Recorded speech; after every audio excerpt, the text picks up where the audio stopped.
Mına Al-Farabi atınдағы Қазақ мемлекеттік университетінің бұл бастамасы өте құптарлы.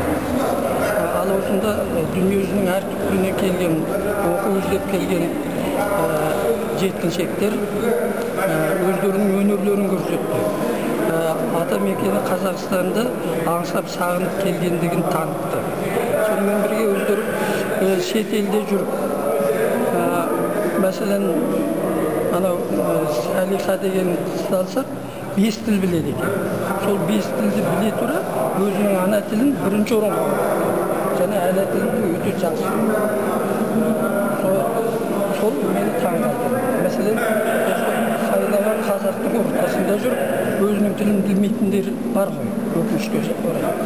Ал енді сол шетте жерде жүріп, өзінің тілін жаңағы осы Қазақстанда тұрған кісілермен бірдей білуі мен таңғалдырды. Сол сияқты әр жерден келгендерінде күй тартқандары, домбыраны ұмытпағандар қандай шықса. Содан кейін қазақтың әндерін құйқылжытып айтады екен, билерін білмейді. Ал енді мені бір бұл қалай деген сияқты ойлар болды. Мәселен, әлгі Арабиядан келген, басқалардан келгендер сол жақтың биін билеп, сол жақтың әнін айтып жатты. Мәселен, Өзбекстаннан келген. Ол да жақсы шығар. Сол жақтың әнін бізге жеткізіп, биін бізге жеткізгісі келетін шығар. Соны үйрендім дейтін шығар. Ал бірақ ең алдымен осы Қазақстанға сол жақта жүріп, қазақтың несін сақтап келді. Қай қасиетін сақтады, жоғалтпай. Соны айтқаны жақсы. Осыны айтқандар көп болды. Домбыра тартқандар, кәдімгі қазақша ән айтқандар көп болды.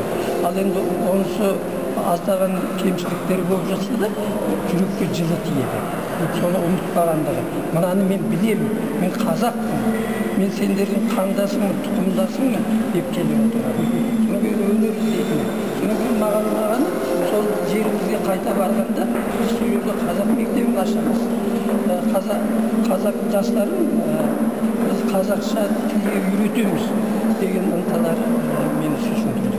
Жалпы бұның берері көп дейсіз. Берері өте көп. Содан кейін бұлар әлі көп оқуға түспеген екен, енді түсеміз деп келді. Ал осында оқып жүргендердің өзінің артпа деп қалды. Солардың ынтасы керек. Осындағы біздің Қазақстандағы жастардың олардан үйренетіндері көп. Солардың отанға деген, қазаққа деген сүйіспеншілігін үйрену керек.